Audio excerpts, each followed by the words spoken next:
کا تو یہ ہے جو ہماری اہل سنت کی جو عوام ہے، ٹھیک ہے، وہ یہ کہہ رہے ہیں کہ یار ہم کس طرح مخالفت کریں؟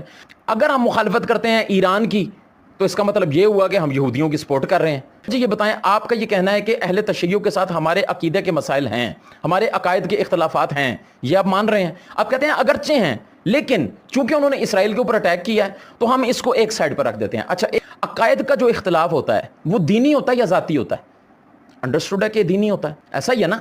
جو صدیق اکبر رضی اللہ تعالیٰ عنہ کو گالیاں نکالے، جو صحابہ کرام کو گالیاں نکالے، اما عائشہ صدیقہ رضی اللہ تعالیٰ عنہ کو گالیاں نکالے، حضرت سیدنا امیر معاویہ رضی اللہ تعالیٰ عنہ کو گندی گالیاں نکالے، ان کے مزار کے اوپر پتھر برسائے، جوتے برسائے، شیخین کریمین کی سرعام توہین کریں، جو اپنے مردوں کے پیروں کے اوپر جو ہے شیخین کریمین کے نام لکھیں، اما عائشہ صدیقہ رضی اللہ تعالیٰ عنہ کے نام لکھیں، کیا یہ اسلام کی بنیادیں گرانا نہیں ہے؟ کیا یہ دشمنان اسلام نہیں ہے؟ تو آپ مجھے بتائیں قادیانی کون ہے؟ دائرہ اسلام سے خارج ہیں، کافر ہیں؟ اگر قادیانی کفار کے ساتھ لڑ رہے ہوں، چلے قادیانی اگر اسرائیل کے ساتھ لڑ رہے ہوں، یہودیوں کے ساتھ لڑ رہے ہوں، تو آپ مجھے بتائیں کہ آپ کس کے ساتھ کھڑے ہوں گے؟ آپ یہی کہیں گے دونوں اہل باطلہ، دونوں لڑے مرے آپس میں کھپیں، ہمیں تو دونوں کے مرنے کی خوشی ہے۔ اس تبارک و تعالیٰ نے قرآن نازل کیا کہ یہ جو تم پانی پلانے کی اپنی نیکیاں گنا رہے ہو نا، حرم کی حفاظت کرنے کی نیکیاں گنا رہے ہو، یہ ایمان کے مقابلے میں کوئی حیثیت نہیں رکھتی، اس کو یہاں پہ لا کے کمپیئر مت کرو۔ تو سیم سچویشن از ہیئر، یہاں پہ سمجھنے کی کوشش کریں۔ وہ لوگ جو اس جنگ کو اٹھا کے ایمان کے ساتھ تولنے لگ جاتے ہیں، عقائد کے ساتھ تولنے لگ جاتے ہیں، بھائی یہ دو نمبری نہیں چلے گی۔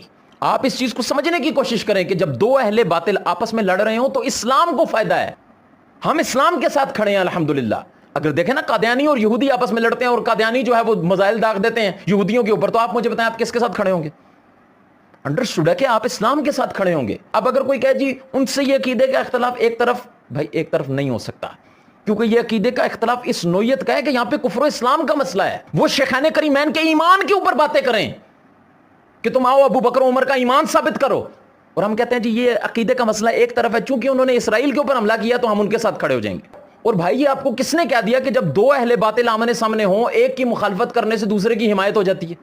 کیونکہ دونوں ہی دشمنان اسلام ہیں، ان دونوں میں سے کوئی بھی اسلام کے ساتھ بالکل بھی مخلص نہیں ہے۔ آپ ان لوگوں کو کہہ رہے ہیں جی جناب انہوں نے یہودیوں کے اوپر حملہ کر دیا، یہ تو ہے یہودیوں کی پیداوار۔ عبداللہ ابن سبا کون تھا؟ یہ عبداللہ ابن سبا کی اولادیں ہیں آگے سے۔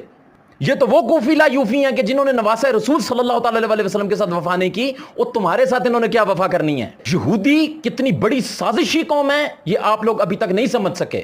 یہ خود یہودیوں کے لانچ کردہ، اور پھر انہوں نے اپنے آگے سے چھوٹے چھوٹے ٹاؤٹ بنا کے پاکستان کے اندر چھوڑے ہوئے ہیں، جو کبھی جہلم کی اکیڈمی سے اٹھ کے بھونکتا ہے اور صحابہ کرام کے اوپر جو ہے تبرہ بازی کرتا ہے، تو کبھی کوئی پنڈی سے اٹھتا ہے آگے صحابہ کرام کے اوپر تبرہ بازی کرتا ہے، کبھی کوئی کینیڈا سے اٹھتا ہے تو آگے کہتا ہے جی جناب یہ جھنڈے اٹھا لیے صحابہ کرام کے نام پہ، عرس منا لیا۔ ان چیزوں کو سمجھو، یہ کون لوگ ہیں تمہارے اندر، کس لیے انجیکٹ کیے گئے ہیں؟ تو اس لیے ذاتی جنگ